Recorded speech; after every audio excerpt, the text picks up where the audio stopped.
Hello. Today's tea is Earl Grey tea iced from the same Mountain Witch lady. So a lot has been happening in this world of worlds.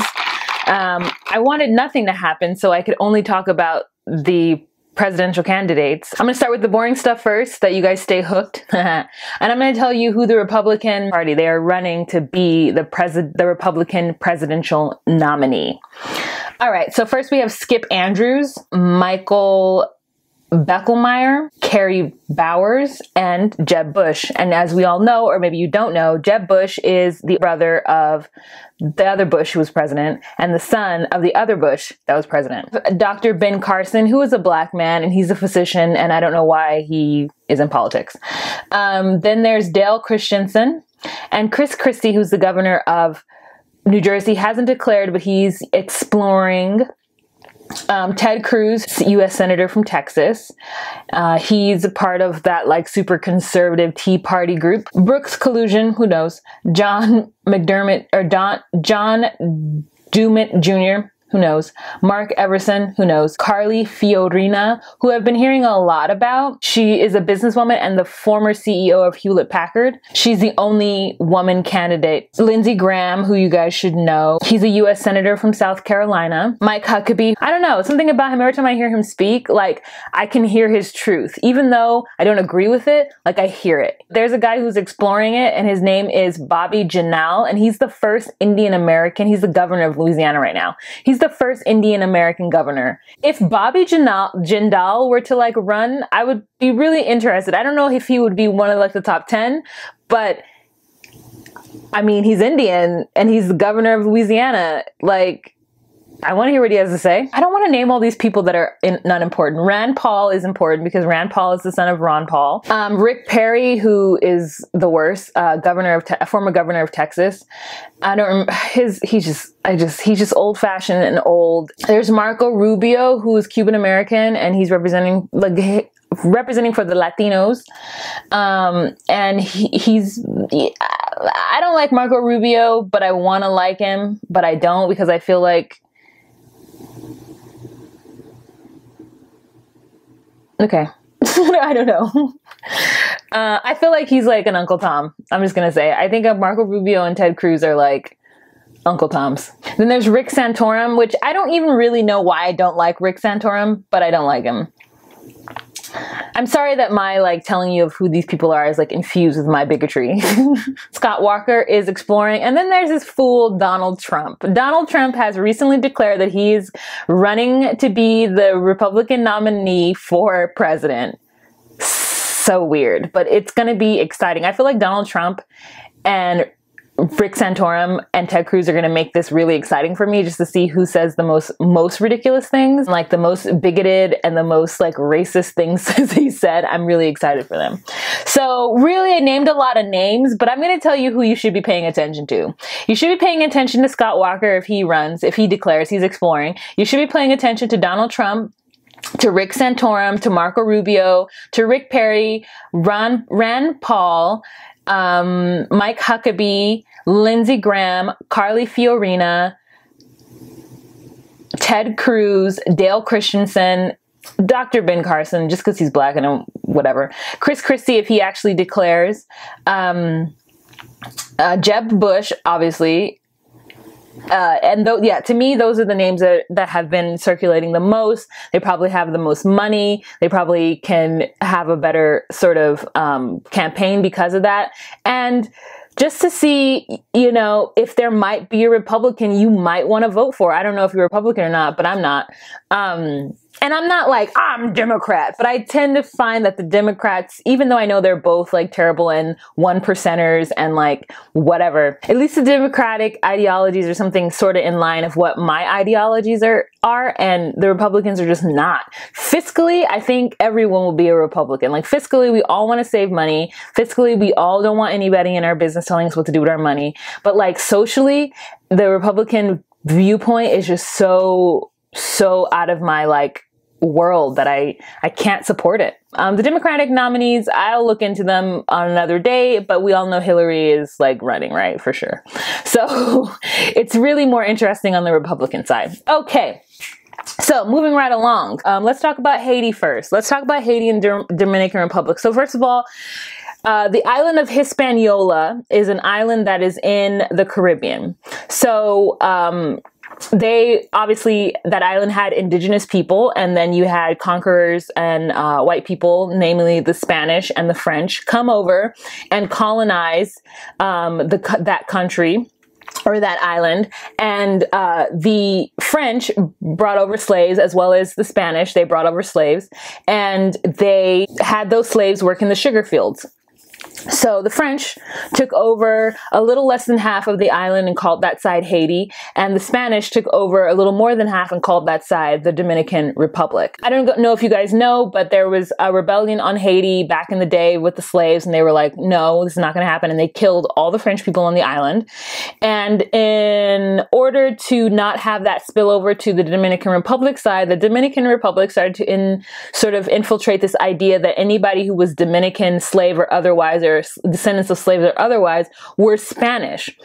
So they like united the country by allowing the slaves and the descendants of slaves, or the indigenous people, to believe that they were Spanish, that, you know, we are Spanish, we are the colony of Spain. So they're obviously the ruling white class, which are the Spanish, and then there was all the other people below them who were either the indigenous or the slaves they brought over, or a mixture of the indigenous and the slaves they brought over to work on the fields. At some point, Haiti got their independence, and now the French, I don't know if Haiti is still, I don't think it's still a French colonized, but it is, but I don't think it's still like supported by France. It's one of the poorest country, or if not the poorest country in the Western hemisphere, Haiti.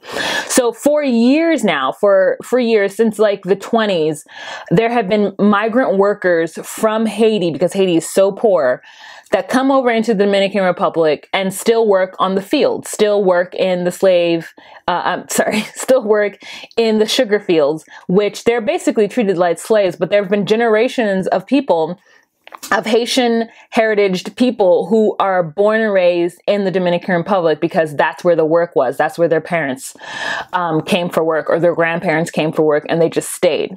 Now, Dominican Republic, in order to have some sort of ethnic cleansing, which is what it's basically feeling like they're doing, is they have decided that they are going to revoke the citizenship of those who are the descendants of the migrant workers or are Haitian heritaged. And you would think like they can't do that, right? But they did. So, hey, Dominican Republic had the same sort of immigration and natural citizenship laws that we do, where if you're born on U.S. soil, you are an American citizen, no matter where your parents are from. And Dominican Republic had that as well. They recently decided that that wasn't going to work, because there was too many migrant workers in the country of Dominican Republic, and they are lazy, and that they bring crime, and, you know, all those things that Arizona says about Mexicans, right? They either have to prove that they are born there and show up with their birth certificate, or they have to go in and register as migrant workers and then eventually become naturalized. Now, the problem is that many of those children born there don't actually have birth certificates, because the country refused to give them birth certificates when they were born. They've always been like a heavy racism against Haitians in the Dominican Republic. They are treated as second-class citizens, and they are hated on. They are blatant open racism against them. Indigenous people and the African descended people of Dominican Republic see themselves as Spanish. They don't see themselves as black. Like, if you were to refer to them as being black or of African descent, like, they know they're of African descent, because when I went there was a lot of African art, but like, they don't talk about being black. Like, they are of African descent, but they're not black. They're Spanish. And it's like crazy brainwashing. Even the Dominican people that I know are like, we're not black, we're Spanish. And I'm like, okay, I'm looking at you with my eyeballs.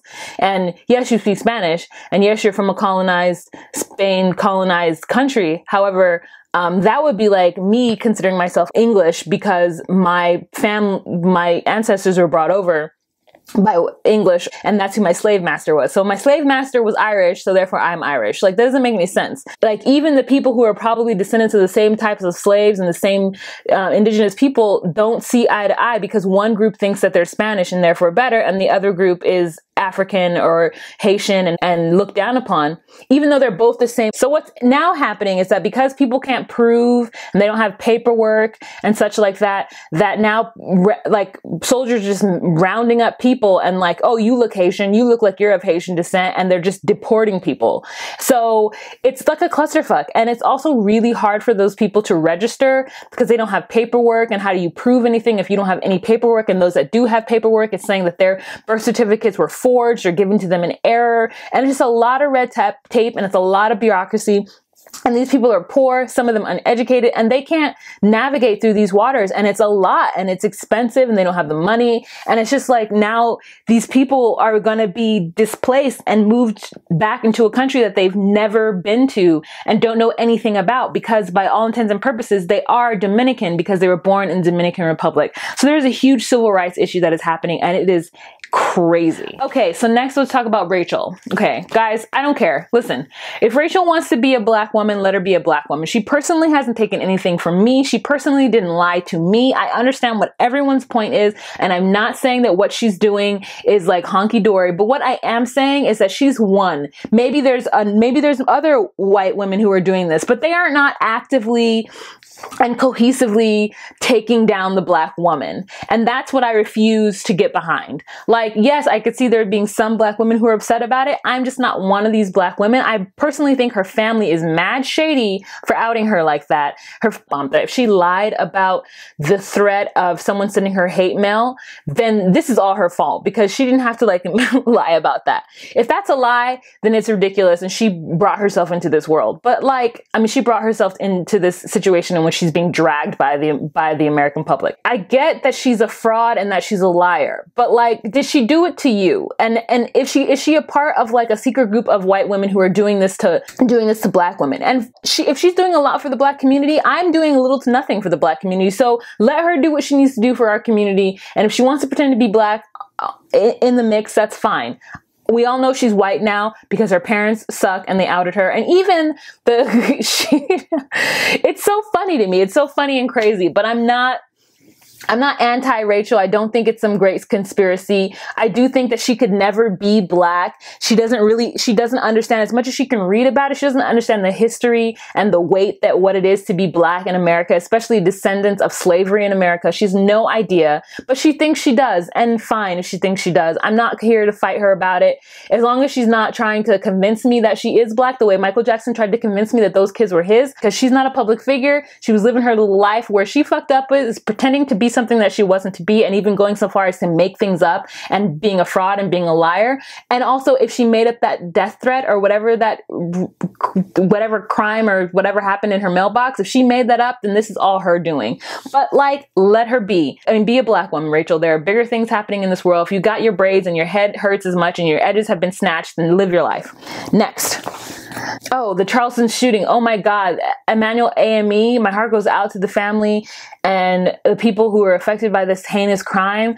I was watching Fox News talk about it, and I don't know why, because sometimes I'd like to see what they think. And I mean, it's just so delusional. They really just want to prove at every corner that things aren't racially charged. Like, they're just so denying of race issues and having them be as bad as they are. This white kid, 21 years old, walked into a black church, sat there for an hour, and then got up and shot and killed 9 people. Like, you don't think that's race? Why would he walk into a historically black church? A black church that historically has been anti-slavery and has been doing things for the civil rights movement and the betterment of black people in this country. It's one of the oldest churches in the South. Like, why are they thinking that it isn't race? That he just chose that church to go into? Like, does he live in that neighborhood?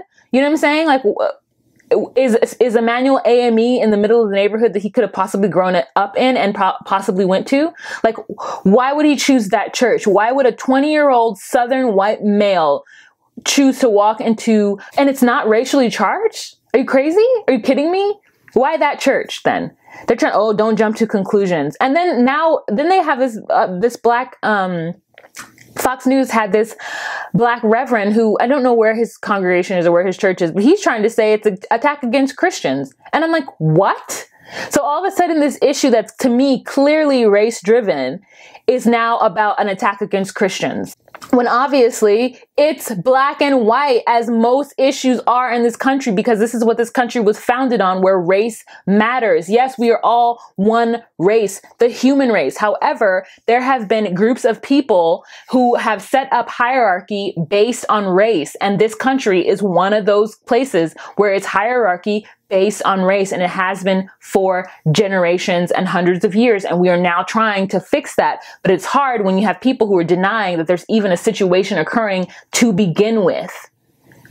For those of you who don't think that race matters in this country, and it's just a lot of black people hyping up a lot of scenarios that could be boiled down to other things besides race, you are delusional. Yes, some of them might be hyped up. Some of them might be not about race, but the majority of them are, because it's built into our psyche as Americans. It just is. I mean, hopefully we can get some justice on it. We're all taught on some level to be racist against another group of people. We're all taught that because we think of it as survival, because we think of each other as being so different from one another, that these people are like this and I'll never understand them, so I have to fear them and I have to hate them. Or these people are like this and I'll never understand them, so I put these ideas about them that aren't true into my psyche, and that's how I defend myself or if a situation comes up. I mean, there are things that happen to me, like that where it puts me in a position where I'm considered a racist. Like there are situations where I'm just like, oh, if I go into a liquor store and there's too many white guys, I hurry and get out of there, because I'm like, maybe they might lynch me. My idea about that is racist. Like, it's because I'm scared of white men. I'm not scared of them 100% in all situations, but in certain white men, I look at them and I'm like, oh, let me know what you guys think of these issues. If you agree, if you don't agree. I mean, honestly, everyone has their own different opinions. I'm not saying my opinion is right. I'm just saying it's my opinion. This is where I stand with certain things. Thank you guys so much for watching.